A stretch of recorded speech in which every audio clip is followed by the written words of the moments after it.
Hi hello నమస్తే, ఎలా ఉన్నారు? బాగున్నారా? మీరందరూ బాగుండాలి, నేను కూడా ఉండాలి. నా భగవంతుని అయితే మనస్ఫూర్తిగా కోరుకుంటాను ఫ్రెండ్స్. ఎండలైతే వచ్చేసినాయి కదా, ఎండలైతే పొమ్మరేగిపోతున్నాయి అప్పుడే స్టార్టింగ్లోనే.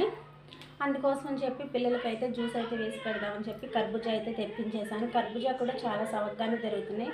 50కి 3 కాయలంట. 3 కాయలు అయితే తెచ్చేసాడు. ఇప్పుడైతే ఒక్కాయ జ్యూస్ వేసి పెట్టేస్తాను పిల్లల కోసం. ఒక్కాయకైతే పొక్కు తీసేసి నీట్గా ముక్కలు అయితే కోసేసి పెట్టేసుకున్నాను. అలాగే పొద్దునే వేసి పెట్టేశాను, డీప్ ఫ్రిడ్జ్లో పాల ప్యాకెట్ అయితే వేసి పెట్టేశాను, గడ్డ కట్టేసింది. ఇప్పుడు ఇవి రెండు కలిపి జ్యూస్ అయితే వేసిస్తాను పిల్లలకి. స్వీట్ కోసం అయితే పటికి బెల్లం అయితే వేస్తున్నాను, పంచదార అయితే వేయట్లేదు. పిల్లలకి కదా జలుబు చేసినా ఏమైనా ఎందుకులే అని చెప్పి పటికి బెల్లం అయితే వాడతాను ఫ్రెండ్స్. నేను షుగర్ అయితే వాడను.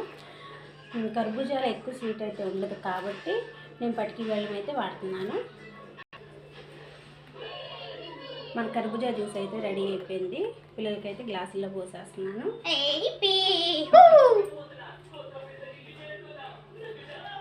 ఇందులో కాస్త అయితే హార్లిక్స్ వేస్తున్నాను.